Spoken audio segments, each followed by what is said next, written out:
उन दिनों देव झारखंड के जमशेदपुर स्थित टाटा स्टील में इंजीनियर था।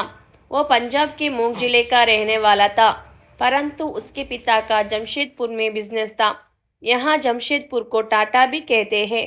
स्टेशन का नाम टाटा नगर है, शायद संक्षेप में, इसीलिए इस शहर को टाटा कहते हैं। टाटा के बिष्टुपुर स्थित शॉपिंग कॉम्प्लेक्स कमानी सेंटर में कपड़ों का शोरूम था। देव ने वहीं बिष्टुपुर के KMPS स्कूल से पढ़ाई की थी। इंजीनियरिंग की पढ़ाई उसने झारखंड की राजधानी रांची के बिल्कुल निकट BIT मेसरा से की थी। उसी कॉलेज में कैंपस से ही टाटा स्टील में उसे नौकरी मिल गई थी। वैसे उसके पास और भी ऑफर थे, पर बचपन से इस औद्योगिक नगर में रहा था। यहाँ की साफ सुथरी कॉलोनी, दलमा की पहाड़ी, स्वर्ण रेखा नदी और जुबली पार्क से उसे बहुत लगाव था, और सर्वोपरि माता पिता का सामीप्य। करकाई नदी के पार आदित्यपुर में उसके पापा का बड़ा सा घर था। पर सोनारी की कॉलोनी में कंपनी ने देव को एक ऑफिसर्स फ्लैट दे रखा था। आदित्यपुर की तुलना में यह प्लांट के काफी निकट था, और उसकी शिफ्ट ड्यूटी भी होती थी। महीने में कम से कम एक सप्ताह तो नाइट शिफ्ट करनी ही पड़ती थी, इसलिए वो इसी फ्लैट में रहता था। बाद में उसके पापा मम्मी भी साथ में रहने लगे थे। पापा की दुकान बिष्टुपुर में थी, जो यहाँ से समीप ही था। आदित्यपुर वाले मकान के एक हिस्से को उन्होंने किराए पर दे दिया था। इसी बीच टाटा स्टील का आधुनिकीकरण प्रोजेक्ट आया था। जापान की निप्पन स्टील की तकनीकी सहायता से टाटा कंपनी अपनी नई कोल्ड रोलिंग मिल और कंटिन्यूअस कास्टिंग शॉप के निर्माण में लगी थी। देव को भी कंपनी ने शुरू से इसी प्रोजेक्ट में रखा था, ताकि निर्माण पूरा होते होते नई मशीनों के बारे में पूरी जानकारी हो जाए। निप्पन स्टील ने कुछ टेक्निकल एक्सपर्ट्स भी टाटा भेजे थे, जो यहाँ के वर्कर्स और इंजीनियर्स को ट्रेनिंग दे सके। एक्सपर्ट्स के साथ दुभाषित इंटरप्रेटर भी होते थे, जो जापानी भाषा के संवाद को अंग्रेजी में अनुवाद करते थे। इन्हीं इंटरप्रेटर्स में एक लड़की थी, अंजू। वो लगभग 20 साल की सुंदर युवती थी। उसकी नाक आम जापानी की तरह चपटी नहीं थी। अंजू देव की टेक्निकल टीम में ही इंटरप्रेटर थी। वो लगभग 6 महीने टाटा में रही थी। इस बीच देव से उसकी अच्छी दोस्ती हो गई थी। कभी वो जापानी व्यंजन देव को खिलाती थी, तो कभी देव उसे इंडियन फूड खिलाता था। 6 महीने बाद वो जापान चली गई थी। देव उसे छोड़ने कोलकाता एयरपोर्ट तक गया था। उसने विदा होते समय 2 उपहार भी दिए थे, एक संगमरमर का ताजमहल और दूसरा बोध गया के बौद्ध मंदिर का बड़ा सा फोटो। उपहार पाकर वो बहुत खुश थी।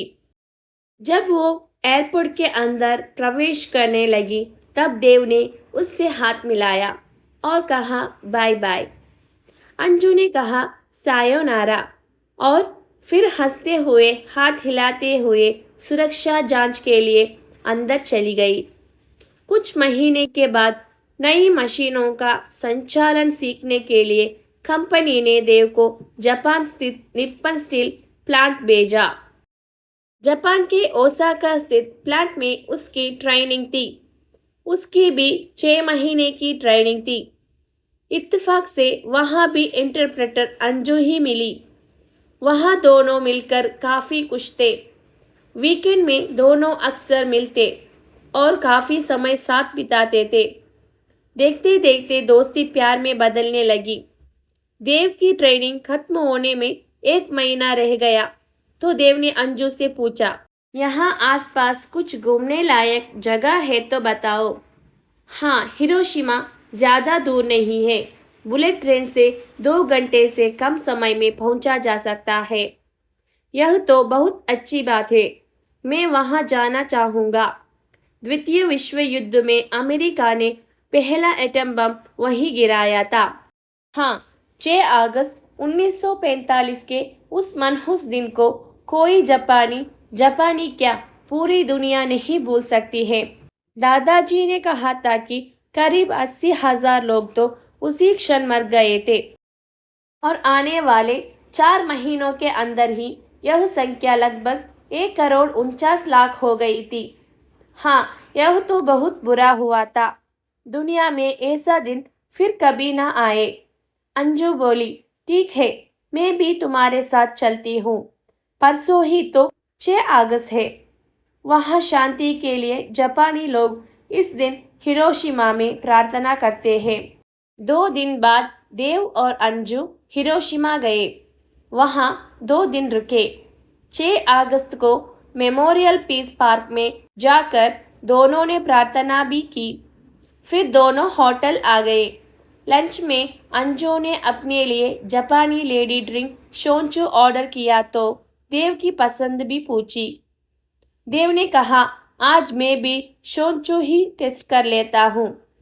दोनों खाते पीते सोफे पर बैठे एक दूसरे के इतने करीब आ गए कि एक दूसरे की सांसों और दिल की धड़कनें भी सुन सकते थे।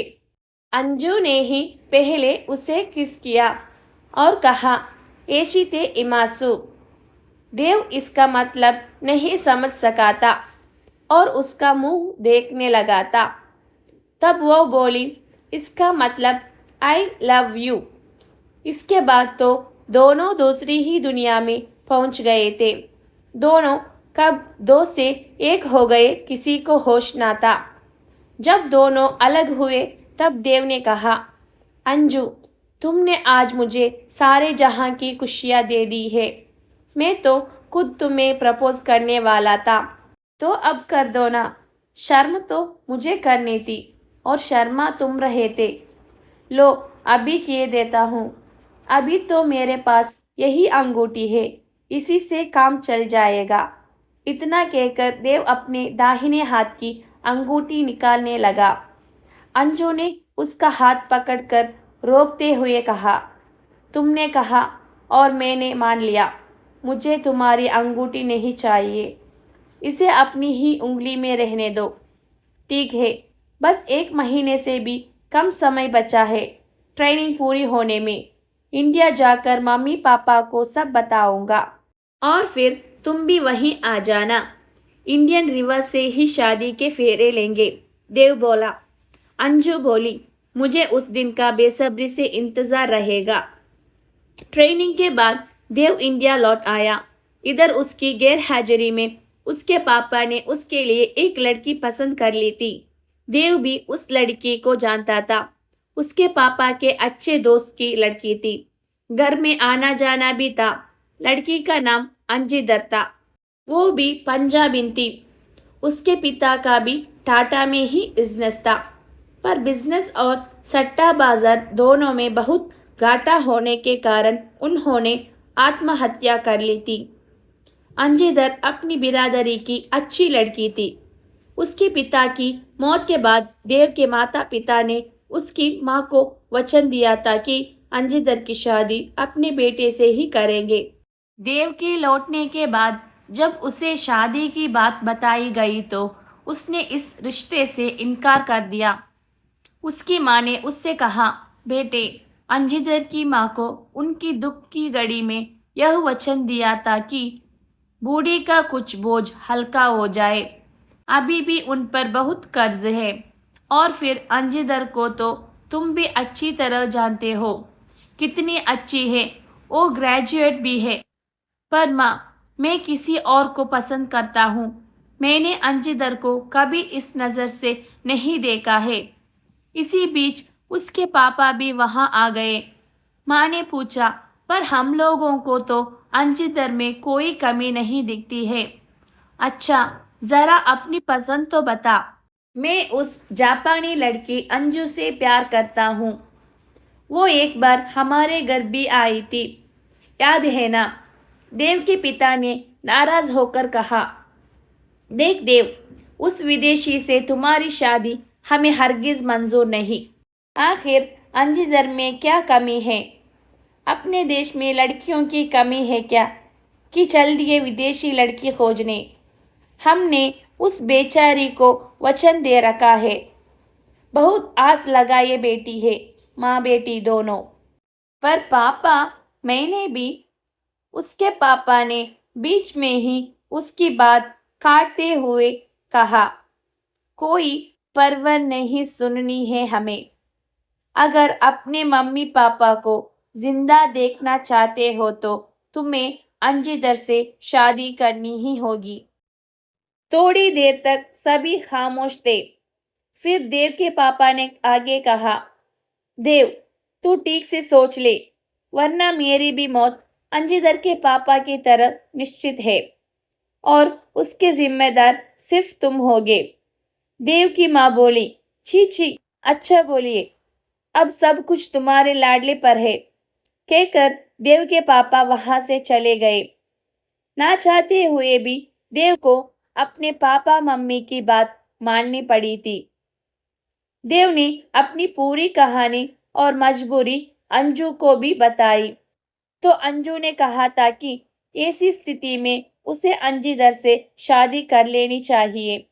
अंजू ने देव को इतनी आसानी से मुक्त तो कर दिया था, पर खुद विषम परिस्थिति में फंस चुकी थी। वो देव के बच्चे की माँ बनने वाली थी। अभी तो दूसरा महीना ही चला था, पर देव को उसने यह बात नहीं बताई थी।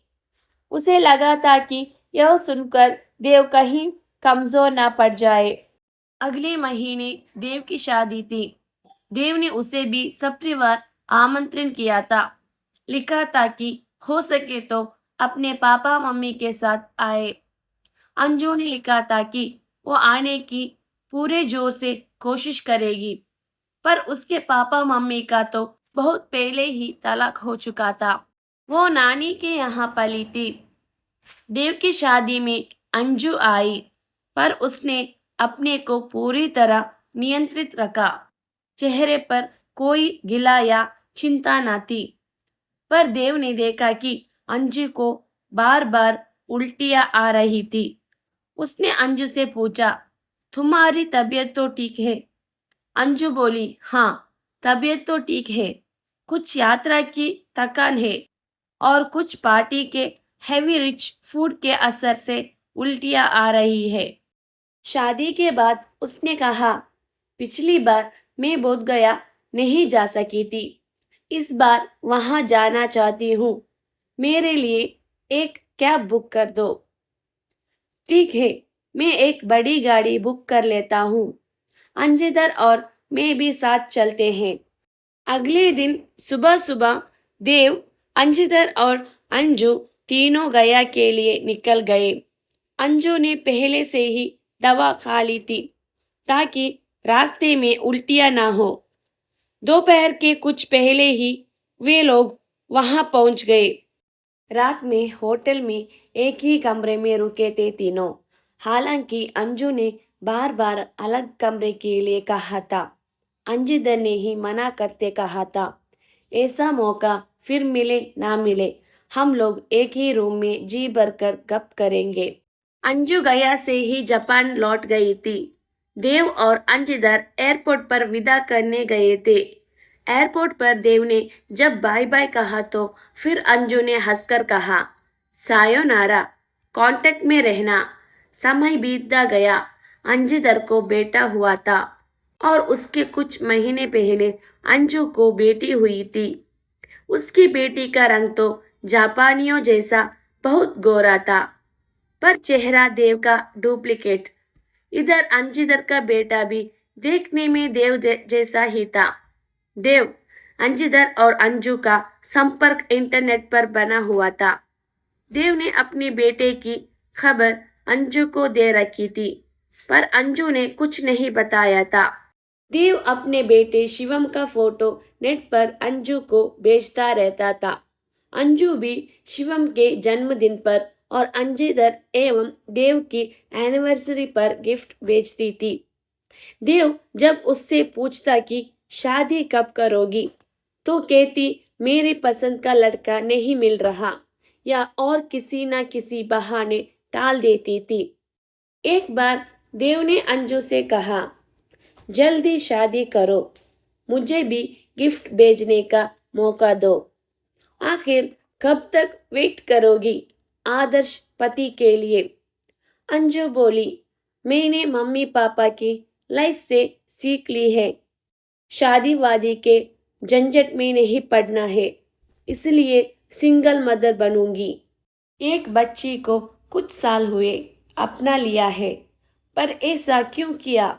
शादी कर अपना बच्चा पा सकती थी। मैं इसका कोई और कारण नहीं बता सकती, बस यूं ही। अच्छा, तुम जो ठीक समझो। बेबी का नाम बताओ। कीको नाम है उसका। इसका मतलब भी बता देती हूँ। होप यानी आशा। मेरे जीवन की एकमात्र आशा कीको ही है। ओके, उसका फोटो भेजना। ठीक है, बाद में भेज दूंगी। समय बीतता रहा। देव और अंजू दोनों के बच्चे करीब 7 साल के हो चुके थे। एक दिन अंजू का ईमेल आया कि वो 2-3 सप्ताह के लिए टाटा आ रही है। वहाँ प्लांट में निप्पन द्वारा दी मशीन में कुछ तकनीकी खराबी है। उसी की जांच के लिए निप्पन एक एक्सपर्ट की टीम भेज रही है, जिसमें वो इंटरप्रेटर है। अंजू टाटा आई थी। देव और अंजिदर से भी मिली थी। शिवम के लिए ढेर सारे गिफ्ट्स लाई थी। कीको को क्यों नहीं लाई? देव ने पूछा। एक तो उतना समय नहीं था कि उसका वीज़ा लो, दूसरे उसका स्कूल उसे हॉस्टल में छोड़ दिया है। मेरी एक सहेली उसकी देखभाल करेगी। इस बीच अंजू की टीम का काम 2 हफ्ते में हो गया। अगले दिन उसे जापान लौटना था। देव ने उसे डिनर पर बुलाया था। अगली सुबह वो ट्रेन से कोलकाता जा रही थी, तो देव और अंजिदर दोनों स्टेशन पर छोड़ने आए थे। अंजू जब ट्रेन में बैठ गई तो उसने अपने बैग से बड़ा सा गिफ्ट पैक निकाल कर देव को दिया। यह क्या है? आज तो कोई बर्थडे या एनिवर्सरी भी नहीं है, देव ने पूछा। अंजू ने कहा, इसे घर जाकर देखना। ट्रेन चली तो अंजू हाथ हिलाकर बोली, सायोनारा। अंजिदर और देव ने घर जाकर उस पैकेट को खोला। उसमें एक बड़ा सा प्रेम किया कीको का फोटो था। फोटो के नीचे लिखा था, हिरोशिमा का एक अंश। देव और अंजिदर दोनों कभी फोटो को देखते तो कभी एक दूसरे को प्रश्नवाचक नजरों से। शिवम और कीको बिल्कुल जुड़वा लग रहे थे, फर्क सिर्फ चेहरे के रंग का था। यह कहानी आपको कैसी लगी कमेंट कर ज़रूर बताएं और हमारे चैनल को सब्सक्राइब करना ना भूलें। धन्यवाद।